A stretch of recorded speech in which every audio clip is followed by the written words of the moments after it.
నమస్తే, welcome to true talk with Telakapalli Ravi. Sir నమస్తే. Sir Ravi గారు. నమస్తే అండి. రవి గారు, ఆంధ్రప్రదేశ్ రాజకీయాలు బాగా హైట్ పెరిగిపోతూ ఉన్నాయి. సో అందరూ అన్ని పార్టీలకు సంబంధించిన అధినేతలు ప్రచారంలో దూసుకుపోతున్నారు. తాజాగా నిన్న ఒక సర్వే వచ్చింది సార్, లోక్నీతి CSDS సర్వేకి సంబంధించి 125 స్థానాల్లో టీడీపీ విజయం సాధిస్తుంది. సో 40-45 వైసీపీ, జనసేనకు ఒక 2 నుంచి 3, 5 స్థానాలు వస్తాయనేది వాళ్ళ సర్వే సారాంశం. సో ఎట్లా చూడాలి సార్ దీన్ని? అంటే ఇప్పుడు సర్వేలో చెప్పింది నిజమా కాదా అని కాదు, అసలు సర్వే నిజమా కాదా అని మనం చర్చించాల్సిన పరిస్థితిలోకి పడిపోయాం. ఇప్పుడు సర్వేలన్నీ నిజం కాదు, పరిమితులు ఉంటాయి, కొంతవరకు సూచనగా ఉంటాయి, అంతవరకు నిజమే. కానీ ఇక్కడ లోక్నీతి CSDS సర్వే ఇది ఎక్కువగా ABN ఆంధ్రజ్యోతిలో ఎక్కువగా వాళ్ళు ఇస్తున్నారు, పత్రికలో కూడా ఈరోజు రాశారు. కాదు అది బూటకపు సర్వే అని ఇతర పత్రికలు, ముఖ్యంగా నేనైతే సాక్షిలో చూశాను, వీళ్ళేదో ట్వీట్ పెట్టారు, లోక్నీతి CSDS చెప్పారు మేము చేయలేదని. ఇది మీరు అన్నట్టుగా ఆంధ్రప్రదేశ్లో హైప్ కాదు, ఆంధ్రప్రదేశ్లో నెలకొన్న బూటకత్వాన్ని తెలియజేస్తుంది. అసలు ఒక సర్వే నిజాల సంగతి పక్కన పెట్టి అసలు సర్వేలే నిజం కాకుండా పోవడం, గతంలో కూడా వాళ్ళు లగడపాటి అది చేశాడు, ఫ్లాష్ సర్వే రకరకాలుగా వస్తున్నాయి. వాళ్ళు వచ్చి చెప్పాలి కదా, చెప్పకుండా వీళ్ళు ఎందుకు అవుట్ చేస్తున్నారు మొదటిది. రెండవది, చంద్రబాబు నాయుడు నాకు యాంటీ ఇన్కంబెన్సీ లేదు, ప్రో ఇన్కంబెన్సీ ఉందని పదే చెప్తున్నారు. మరీ అతిశయోక్తులకు కూడా ఒక హద్దు ఉండాలి కదా. నా మీద పెద్ద వ్యతిరేకత లేదు, నా సంక్షేమ పథకాల వల్ల మళ్ళీ వస్తాను లేదా ఇంకొకటి అని చెప్పడం వేరు. అసలు నాకు అనుకూలంగా ప్రజలందరూ కూడా వెలుగు కట్టేస్తున్నారని ఆయన చెప్తున్న దానికి ఈ సర్వే మరి ఫేకో షేకో తెలియదు, కానీ దీంట్లో ఉన్నదానికి దగ్గరగా ఉంది. అంటే 135-140 స్థానాలు అక్కడికి దయదలిచి ఇతరుల కోసం 30 వదిలేశారు, కానీ మొత్తం అన్నీ తెలుగుదేశం పార్టీకి వస్తాయన్నట్టుగా చెప్తున్నారు. అంటే ఇది కొంచెం అతిశయోక్తిలాగా కనిపిస్తుంది ఈ దశలో. అయితే వాళ్ళు తీసుకున్నామంటున్న శాంపిల్ 10,000 మంది చాలా తక్కువ రాష్ట్రం అంతటినీ చేయడానికి. సర్వేలకే అసలు చాలా పరిమితులు ఉంటాయి. సర్వేలన్నీ నిజమై ఉంటే 2014లో జగన్మోహన్ రెడ్డి ముఖ్యమంత్రి అయి ఉండాలి ఇప్పటికి. చాలా సర్వేలు ఆయనే అవుతాడని చెప్పాయి కాబట్టి అందువల్ల మనం సర్వేలకు ఉన్న పరిమితులు దృష్టిలో పెట్టుకోవాలి. రెండవది, ఈ విధమైన బూటకపు కథలు ఆ సంస్థలు అధికారికంగా ప్రకటించక ముందే దాని మీద ఏదో ఊకదంపుడు ఊహాగానాలు, ఇది మీడియా ఇట్లాంటి పనులు మానుకుంటే చాలా మంచిది. అయితే అలాంటి వీళ్ళకు కూడా కొన్ని వర్తిస్తాయి. ఇప్పుడు సంస్థలు ఏం చేస్తుంటాయి అంటే, పెద్ద సంస్థలు దశల వారీగా నెలకోసారి అట్లా చేస్తుంటాయి. ఒకసారి అనుకూలంగా, ఒకసారి హెచ్చు తగ్గులుగా ఫ్లక్చుయేషన్స్ ఉంటాయి. ఇవి పక్కన పెట్టి తమకు అనుకూలంగా వచ్చిన మటుకు పెట్టే ఒక ధోరణి కూడా ఉంది. సో నా ఉద్దేశంలో లోక్నీతి CSDS కూడా ఈ పరిస్థితి ఎందుకు ఉత్పన్నమైంది, వాళ్ళు ఏమన్నా వాళ్ళకు ఇచ్చారా, లీడ్ ఇచ్చారా? ఏమీ లేకపోతే వాళ్ళు చాలా సీరియస్గా తీసుకోవాలి కదా. ఇంతవరకు అటువంటి సీరియస్నెస్ ఏమి కనిపించట్లేదు. అంటే ఇక్కడ మీడియాలో సర్వే సంస్థలు రకరకాల వీళ్ళు కూడా కొంత దాగుడు మూతలు, దోబూచులాట జరుగుతుందేమో ఏపీలో, ఇదివరకు తెలంగాణలో కూడా జరిగింది అని అనిపిస్తుంది. సార్ రెండోసారి ఇక్కడ మేము గెలుస్తాం, మీరు అన్నట్టుగా మేము గెలుస్తామని చెప్తున్నటువంటి చంద్రబాబు నాయుడు జాతీయ స్థాయి నేతల్ని తీసుకొచ్చి ఇక్కడ ప్రచారం చేస్తున్న తీరును ఎట్లా అర్థం చేసుకోవాలి సార్?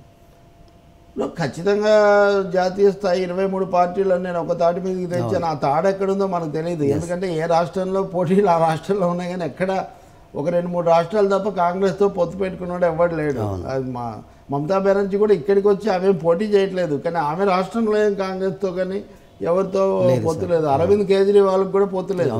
కాబట్టి ఏదో వీళ్ళందరూ ఒక తాటి మీద ఉన్నట్టుగా చెప్పడం అనేది అదొక హాస్యాస్పదమైన విషయం. రెండోది, వాళ్ళెవరి వల్ల ఏపీలో ఒక ఓటు కూడా వచ్చే అవకాశం కూడా ఎంత మాత్రం లేదు. అందువల్ల ప్రభుత్వం మీద అనుకూలత వ్యతిరేకత, లేకపోతే ప్రతిపక్షం మీద అనుకూలత వ్యతిరేకత వల్ల ఎన్నికలు ప్రజలు దాన్ని బట్టి నిర్ణయిస్తారు. కానీ వీళ్ళందరూ వచ్చి చంద్రబాబును పొగిడిపోయినంత మాత్రాన ఏదో ఓట్ల వర్షం కురుస్తుందంటాం, అది ఊరికేనే ఒక భ్రమ పెట్టేటటువంటి ఒక ప్రయత్నం మాత్రమే.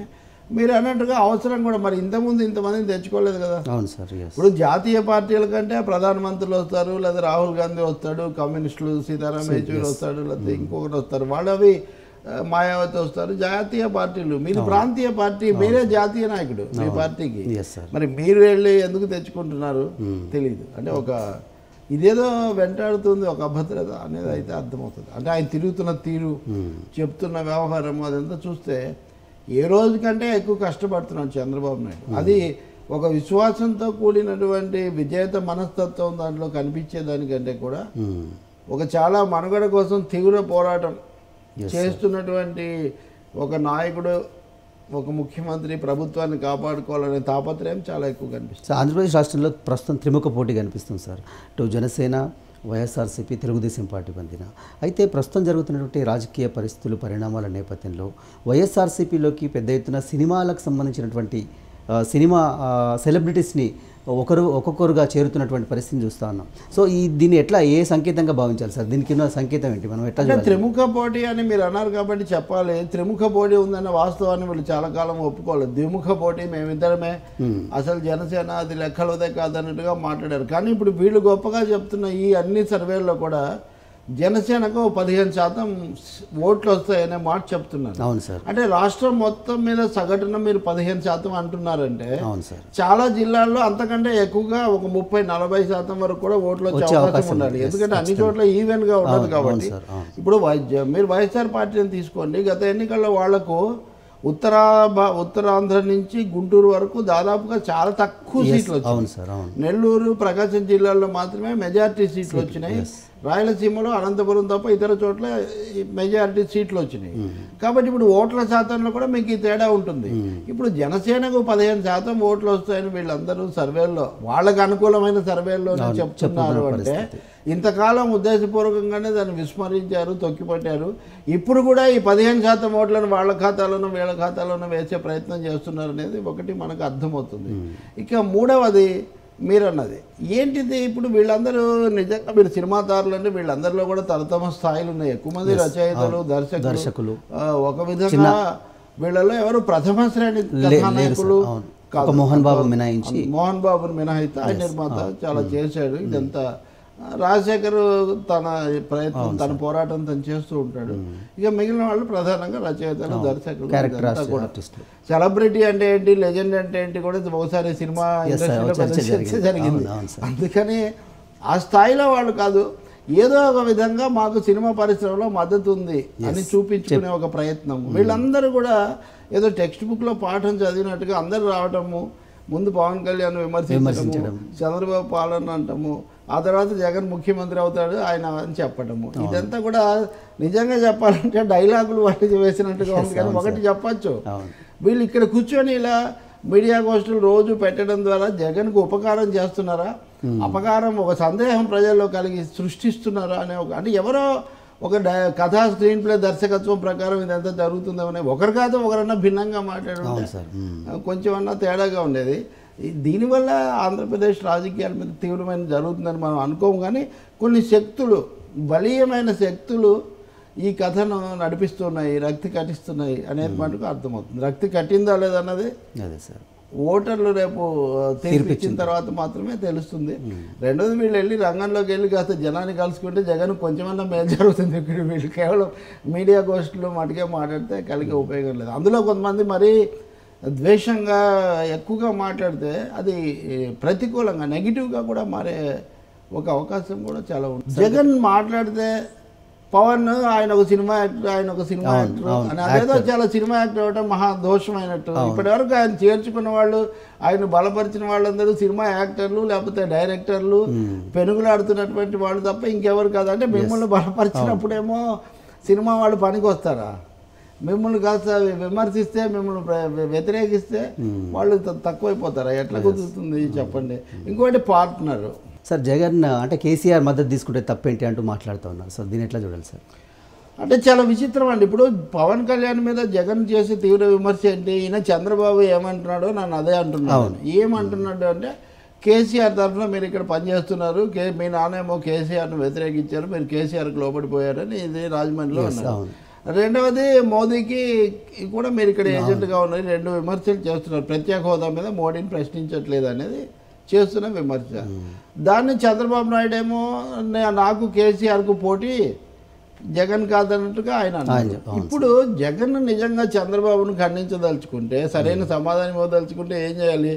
నేను ఎవరి నాయకత్వంలో నేను స్వతంత్రంగానే పోటీ చేస్తున్నాను, నా రాజకీయం నాకుంది, నేను మోడీనైనా ఎదిరిస్తానని చెప్పాలి. ఇప్పుడు మోడీ గారు మొన్న వచ్చారు, తిరిగారు, ప్రత్యేక హోదా గురించి మాట్లాడారా? నేను ఇస్తానని చెప్పారా? పరిశీలనలో ఉందని చెప్పారా? ఏమీ చెప్పలేదు. ఆయన ఏమీ చెప్పినప్పుడు మీరు మటుకు హోదా ఇస్తే బలపరుస్తాం, హోదా ఇస్తే బలపరుస్తాం అని మీరు ఎందుకు చెప్తున్నారు? రెండవది నిధుల గురించి ఆయన ఏం చెప్పలేదు. స్టిక్కర్ బాబు అది ఇది అని ఆయన అన్నారు, అంటే అనొచ్చు. కానీ దేశమే మోడీ గారిది కాదు కదా, పథకాలు అందరికీ చెందినవి కదా. మరి ఈ విషయాలు ఒక ప్రాంతీయ పార్టీ నాయకుడిగా అడగాలి కదా. మీరేమంటున్నారు? మోదీ గారు డబ్బులు ఇస్తే రాష్ట్ర ప్రభుత్వం దుర్వినియోగం చేసింది. రాష్ట్ర ప్రభుత్వ దుర్వినియోగం గురించి మనం తర్వాత మాట్లాడదాం. కానీ మోడీ గారు డబ్బులు ఇచ్చారా? ఇవ్వలేదు. 75,000 కోట్లు ఇవ్వాలి అని కదా మనకు జేఏసీ తేల్చింది. ఇంకో 85,000 కోట్లు రావాలని రాష్ట్ర ప్రభుత్వం శాసనసభలో చెప్పింది, ప్రణాళికా సంఘం చెప్పింది, నీతి ఆయోగ్ కూడా చెప్పింది. ఇవన్నీ చెప్పినప్పుడు మోడీ డబ్బులు ఇచ్చారు అని మీరు అనడం ద్వారా మోడీకి మీరు మూడోది కేసీఆర్ మద్దతు తీసుకుంటే తప్పేముంది? కేసీఆర్ మద్దతు మీద నేను ఆధారపడి ఉన్నానని చంద్రబాబు అనే మాటలు మీరు నిజం చేస్తున్నారు. అంటే మూడోది హైదరాబాద్లో ఉన్న వాళ్ళను నా మీదకి ఉసిగొలుపుతున్నారు అనేది మూడో విమర్శ. నిజంగానే ఇక్కడ ఉన్న వాళ్ళందరూ వరుస పెట్టి వాళ్ళు వచ్చి కనీసం అమరావతి దాకా మేము మద్దతు ప్రకటించడానికి కూడా అమరావతికి రావట్లేదు, వాళ్ళు ఇక్కడే చెప్పేస్తున్నారు. కాబట్టి ఏ ఆరోపణలు అయితే మీ మీద మీ ప్రత్యర్థులు చేస్తున్నారో వాటిని మీరు పూర్తిగా వాటికి బలం చేకూర్చే విధంగా మీరు బలం చేకూరుస్తున్నారు, వాటికి బలపరచడం అనేది తర్వాత. కాబట్టి ఎవరైనా విమర్శ చేస్తారు. ఇప్పుడు తెలుగు వాళ్ళలో ఆంధ్రప్రదేశ్లో మనకు హోదా నిరాకరించారు, ఇవ్వాల్సిన నిధులు ఇవ్వలేదు, వాగ్దాన భంగం జరిగింది. తిరుపతిలో మాట్లాడిన మోడీ మళ్ళీ రెండోసారి తిరుపతికి వచ్చినప్పుడు అప్పుడు చెప్పినటువంటివి అప్పటి సుప్రభాతం ఆయనకు గుర్తు లేకుండా పోయింది. ఇవి అడిగారా మీరు? ప్రభుత్వ అధినేత ప్రతిపక్ష నేత కూడా అడగాల్సిన అవసరం లేదు. కాబట్టి ఇక్కడ తప్పనిసరిగా మీరు అన్నట్టు దీన్ని మనం ఎలా అర్థం చేసుకోవాలంటే మీరే ప్రత్యర్థి చేతికి ఆయుధం ఇస్తున్నారు. మీ మాటలు విమర్శిస్తే మీకు నచ్చట్లేదు. చాలా ఈ ఎన్నికల పోరాటంలో చాలా కీలకమైన ఒక అంశం ఇది. చంద్రబాబు అందుకే నేను ఎప్పుడు అంటుంటాను సరదాగా, నిజానికి అసలైన క్విట్ ప్రోకో టీడీపీకి వైసీపీకి మధ్యలో నడుస్తూ ఉంటుంది. వాళ్ళు చెప్పినట్టు వీళ్ళు చేస్తుంటారు, వీళ్ళు చెప్పినట్టు వాళ్ళు చేస్తుంటారు. వీళ్ళ మీద వాళ్ళు కేసులు పెట్టరు, వాళ్ళు అసెంబ్లీకి వచ్చి వీళ్ళని నిలదీయరు. ఇద్దరు కలిసి 4 ఏళ్ల పాటు బీజేపీని చంద్రబాబు గారు కాపు కాస్తారు, ఒక ఏడాది పాటు జగన్ గారు కాపు కాస్తారు. అంటే ఇదంతా ఒక వలయం. ఈ వలయంలో పవన్ కళ్యాణ్ ప్రశ్నించడం తప్ప ఆయన చేస్తుందేం లేదు కదా. కాబట్టి జగన్ ఇవన్నీ లోతుగా ఆలోచించుకోవాల్సిన అవసరం ఉంది. తన మాటలు వాటి ప్రభావం తప్పనిసరిగా మద్దతు ఇస్తే ప్రత్యేక హోదాకు వేరు, రాజకీయ మద్దతు తీసుకోవడం వేరు. నిజం చెప్పాలంటే ఇక్కడ కేసీఆర్ గారు ఫెడరల్ ఫ్రంట్కు జగన్ ఇస్తున్న మద్దతు చాలా ఎక్కువ. Okay sir. ఏపీ ఎన్నికల్లో కేసీఆర్ ఇవ్వగలిగిన మద్దతు చాలా తక్కువ. అవును, ఖచ్చితంగా. స్థూలంగా కేసీఆర్ ఆకర్షణ గౌరవము ఎలా తెచ్చాడనే భావన వేరు, రాష్ట్రాలు విభజన సమస్యలు వచ్చేసరికి చూసేటటువంటి కోణం వేరు. నన్ను ఎవరో అన్నారు ఇక్కడ తెలంగాణ వాదం ఉంది, అక్కడ లేదంటే ఇక్కడ వాదం ఉంది, అక్కడ ఖేదం ఉందన్నా. నేను కొంత విచారం ఉంది, విభజనలో జరగాల్సినవి జరగలేదు, ఇంకా కొన్ని రావాలి. అదొక వాస్తవం. జగన్ ఆ వాస్తవాన్ని గుర్తిస్తున్నారా, అసలు ప్రస్తావిస్తున్నారా లేదా? సార్, ఈరోజు వైఎస్ఆర్సీపీ ప్రధానంగా అంటే ఓవైపు టీడీపీ మీద విమర్శలు చేస్తూనే జనసేనను టార్గెట్గా ముందుకెళ్తున్నటువంటి దుస్థితిని చూస్తే అంటే ప్రజల్లో వస్తున్నటువంటి రెస్పాన్స్ని బట్టి వైఎస్ఆర్సీపీ కొంత ఇబ్బంది పడుతుందని భావించాలి సార్. ఎట్లా చూడాలి దీన్ని? తప్పనిసరిగా అంటే మేము ఒక్కరమే ఒకటేమో మేమే ప్రత్యామ్నాయము ఆయన తర్వాత మేము అధికారంలోకి వచ్చేస్తామని వాళ్ళకు వాళ్ళే అంటే కొన్నిసార్లు ఏమవుతుందంటే మనం సృష్టించే భ్రమంలో మనమే చిక్కుకుపోతుంటాం. ఇప్పుడు అయిపోయింది, మేము రావడం ఖాయం అనే నమ్మకానికి మీరు వచ్చారు. రెండోసారి వచ్చారు, 2014లో కూడా వచ్చారు ఒకసారి, అది దెబ్బతిన్నారు. ఇప్పుడు మళ్ళీ వచ్చారు. ఇప్పుడు మీరు గట్టిగా కష్టపడి దాని నుంచి మీరు బయటపడి ఉండాల్సింది, కానీ అది జరగలేదు. మేము అంతా సిద్ధం చేసుకుంటే ఈ జనసేన అనేది వచ్చేసింది, అడ్డం వచ్చేసింది అనే ఒక భావం, ఒక అసహనం చాలా తీవ్రంగా ఉంది, ఒక వ్యతిరేకత. దానివల్లే పదే పదే దాడి చేయడం. పోనీ ఆ దాడన్నా నేరుగా చేస్తున్నారా? మీ రాజకీయాలు తప్పు, మీ విధానాలు తప్పు. పవన్ కళ్యాణ్లో మీరు ఆయనకు ఏజెంట్ అంటున్నారు అంటే మళ్ళీ మీరు టీడీపీని చంద్రబాబు నాయుడు మీరు గొప్పవాడిని చేస్తున్నారు. కాబట్టి ఇది చాలా లోపభూయిష్టమైన, చాలా పాక్షికమైన కోణం. నా ఉద్దేశంలో సంకుచితమైన కోణం కూడా. అంటే అందరూ నేను ఒక్కడనే ఉన్నానని చెప్తూ, అంటే మీరు మోదీ ఏమనకుండా కేసీఆర్ మద్దతు తీసుకుంటున్నానంటూనే ఒక్కనే ఉంటానని మీరు అంటున్నారు పరోక్షంగా. అందుకే పవన్ కళ్యాణ్ ఒక మాట అన్నాడు కదా, నేను పొత్తు పెట్టుకోదలుచుకుంటే 2014లో లాగా నేరుగానే పెట్టుకుంటాను, మీలాగా పరోక్ష పొత్తులు పెట్టుకునే అలవాటు నాకు లేదన్నా. దట్స్ ఏ రిప్లై డెఫినెట్గా. ఎందుకంటే మీరు మద్దతు తీసుకుంటున్నారు కదా.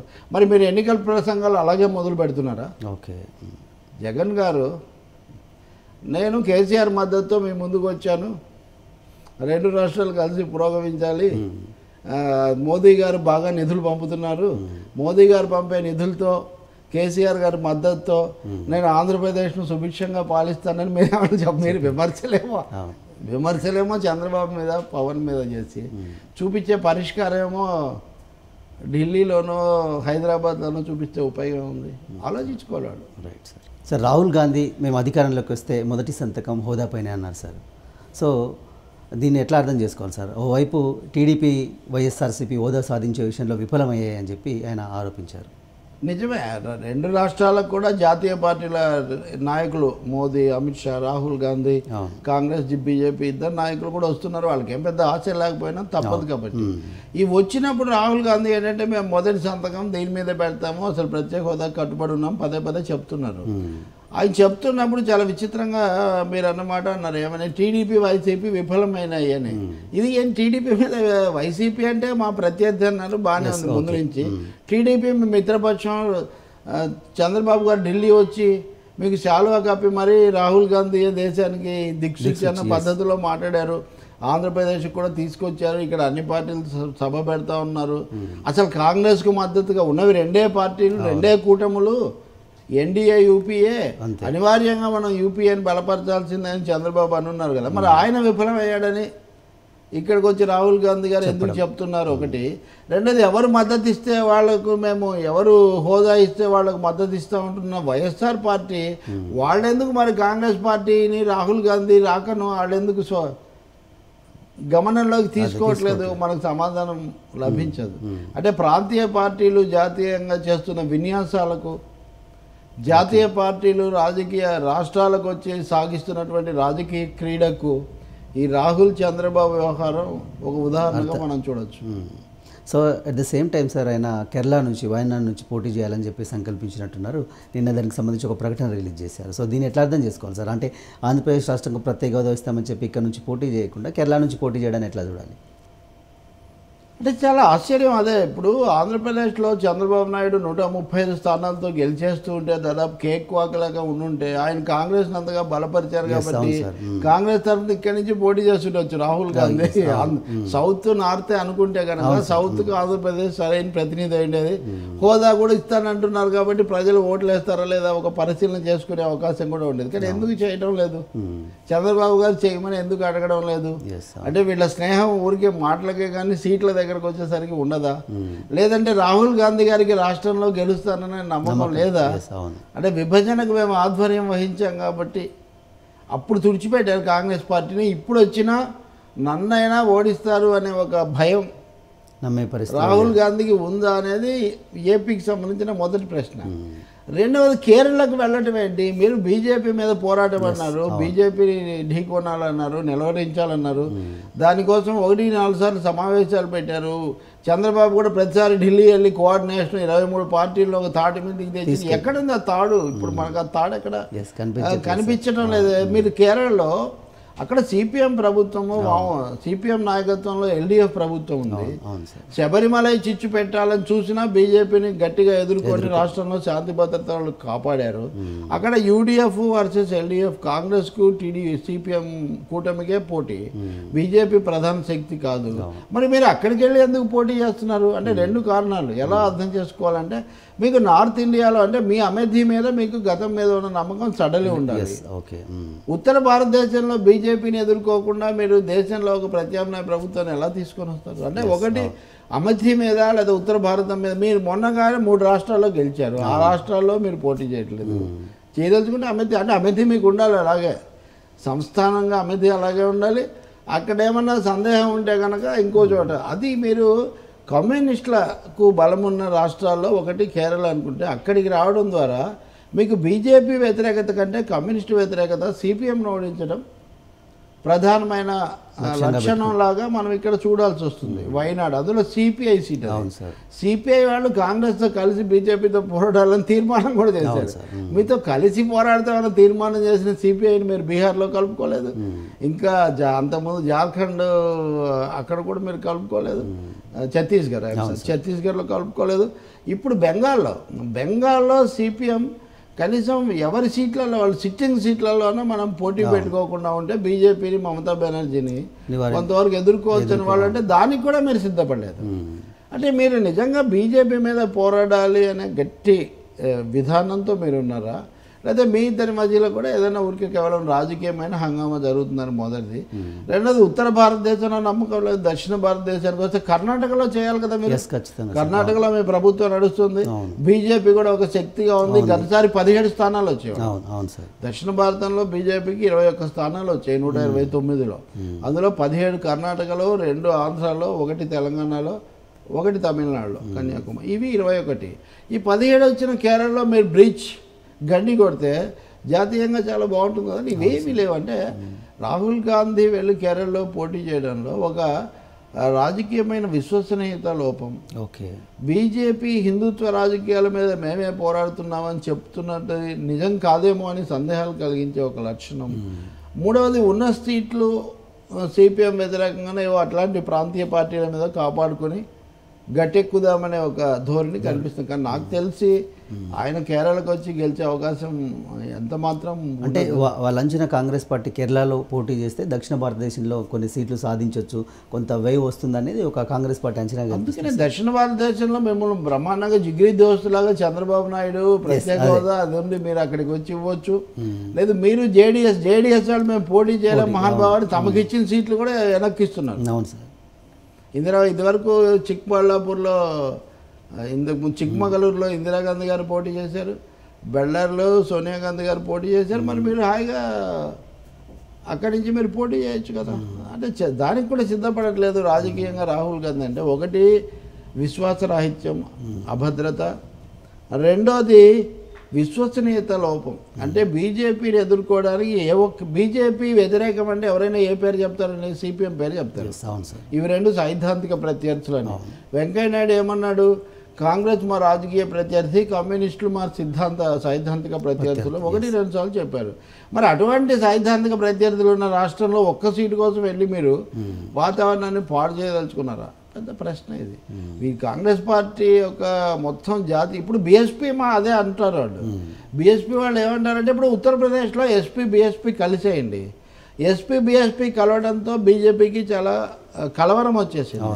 వాళ్ళకి అక్కడ 80 సీట్లు వచ్చినందుకు వాళ్ళకి మెజారిటీ వచ్చింది.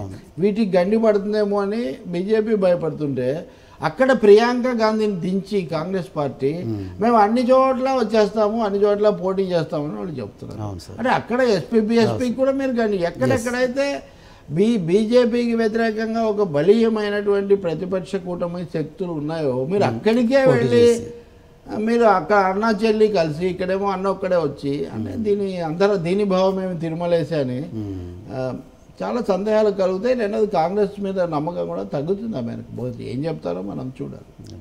సార్, కేసీఆర్ గారు 16 స్థానాలు గెలిస్తే ప్రధానమంత్రి సాధ్యమైనట్టుగా మాట్లాడుతున్నారు. అవసరమైతే జాతీయ పార్టీని పెడతామంటున్నారు. ఏం సార్ దీన్ని ఎట్లా చూడాలి మనం? అంటే కేసీఆర్ గారే కాకుండా ఆయన సంతానం ఎక్కువగా మాట్లాడుతున్నారు టీఆర్ఎస్ వాళ్ళు కూడా. అలాగే అక్కడ చంద్రబాబు నాయుడు, జగన్ కూడా 25 సీట్లు వస్తే మనమే కేంద్రాన్ని శాసిస్తామని. ఒక వాస్తవం ఏమంటే ఈ 2 పార్టీలకు దాదాపు ఇన్ని సీట్లు ఇప్పుడు కూడా ఉన్నాయి. ఈ మాత్రం బలం వీళ్ళకు ఉంది. ఏం శాసించారు మనం చూసాం, మోసారు. వాస్తవానికి అప్పుడు చంద్రబాబు 4 ఏళ్ళు మోసాడు. ఇప్పటికీ టీఆర్ఎస్ అనేది ఒక పరోక్ష మైత్రిలో ఉంది తప్ప ఇంకోటి కాదు. ఒక ప్రాంతీయ పార్టీ 16 సీట్లు కాదు 20 సీట్లు వచ్చినా కానీ ప్రధాని అవ్వటం అనేది అంత సులభం కాదు. వీళ్ళు తరచూ దేవగౌడ ఉదాహరణ తీసుకొని వస్తుంటారు. అవును సార్. దేవగౌడకు దాదాపు జనతాదళ్ జేడీఎస్ అప్పుడు జేడీఎస్ అవ్వలేదు, ఇంకా జనతాదళ్ వీళ్ళకి దాదాపు 42 సీట్లు. 89లో పిపి సింగ్ అప్పుడు 132 సీట్లు. వీళ్ళకి 40 సీట్ల దాకా ఉన్నాయి. 3-4 రాష్ట్రాల్లో వాళ్ళ ప్రజెన్స్ ఉంది. కర్ణాటకలో అత్యధికమైన 20 సీట్లు వచ్చినాయి అప్పుడు జేడీ. ఈ కారణాలన్నీ కలిసి అది కూడా జ్యోతి బాసు, విపి సింగ్ లాంటి వాళ్ళు వద్దన్న తర్వాత అలాంటి పరిస్థితుల్లో దేవగౌడని చేశారు. కానీ దేవగౌడ అయ్యాడు కాబట్టి మేమందరం కూడా అవుతాము అని ఊరికే అది ఊకదంపుడు ఉదాహరణలాగా ఇవ్వటం సరిగా. ఆ మాటకు వస్తే ములాయం సింగ్ యాదవ్ కూడా ముఖ్యమంత్రి ప్రధాని కావడం చాలా ముచ్చటగా ఉన్నాడు. ఆయనకు ఎస్పీకి ఉత్తరప్రదేశ్లో బ్రహ్మాండంగా 40 సీట్లు ఉన్నాయి. మరి ఆయన ఎందుకు కాలేదు? కాబట్టి ఇక్కడ ఆమోదయోగ్యత ఒకటి ముఖ్యమవుతుంది. రెండవది జాతీయ సమ్మేళనంలో అందరి యొక్క ఏకాభిప్రాయం ఒకటి చాలా ముఖ్యమవుతుంది. పార్టీల్లోనే ఉదాహరణకు లోక్సభ సభ్యుడు కానీ ఆయన కూడా చేసి పివి నరసింహారావు లోక్సభ సభ్యుడు కాదు, తర్వాత కదా ఆయన నంద్యాల నుంచి ఎన్నికలు, ఇవన్నీ ఉంటాయి. అందుకని ఇది ఏదన్నా అంటే వెంటనే మేము అవ్వడం మీకు ఇష్టం లేదా, మీరు అవ్వడం ఇష్టమే కానీ అవుతామని అతిగా ప్రజలు భ్రమ పెట్టడం అది నిజం కాదు. రెండవది తెలంగాణలో ముందస్తు ఎన్నికలకు వెళ్ళినప్పుడు ఏం చెప్పారంటే ముందస్తు ఎన్నికలు ఇప్పుడు అయిపోతే మమ్మల్ని గెలిపించేస్తే లోక్సభ ఎన్నికలప్పుడు మేము చాలా బ్రహ్మాండంగా ఏం చక్రం తిప్పారు ఇప్పటికి ఎవరు వచ్చారు వీళ్ళతో ఇంతవరకు జగన్మోహన్ రెడ్డి తప్ప ఏ ఒక్కరు టీఆర్ఎస్తో కలిసినటువంటి ఉదాహరణ లేదు. నవీన్ పట్నాయక్ మాతో ఉన్నాడు, మమతా బెనర్జీ మాతో ఎవరితో లేరు. సరే ఈ ప్రాంతీయ పార్టీలు ఎవరెవరితో ఉండరండి. అవును సార్. చాలా బాధాకరమైన అనుభవం ఏంటంటే పోస్ట్ పోల్ అలయన్స్లో ఎవరు దగ్గరగా ఉన్నారు, ఎవరికి 200 వచ్చాయి, ఎవరికి 100 వచ్చాయి చూసుకొని ఎక్కువ వచ్చిన వాళ్ళతో కలిసి వాళ్ళ మీద వీలైతే ఒత్తిడి పెట్టడానికి ప్రయత్నిస్తారు తప్ప ఇంకోటి కాదు. అందుకని కేసీఆర్ గారు పీఎం అయితే, సీఎం టు పీఎం అయితే ఓకే, మనం అందరం సంతోషిస్తాం. కానీ అవకాశాలను మరీ మీరు అదే పనిగా అతిగా చెప్పి ఊదరగొట్టడం మటుకు అది అవాస్తవికమవుతుంది.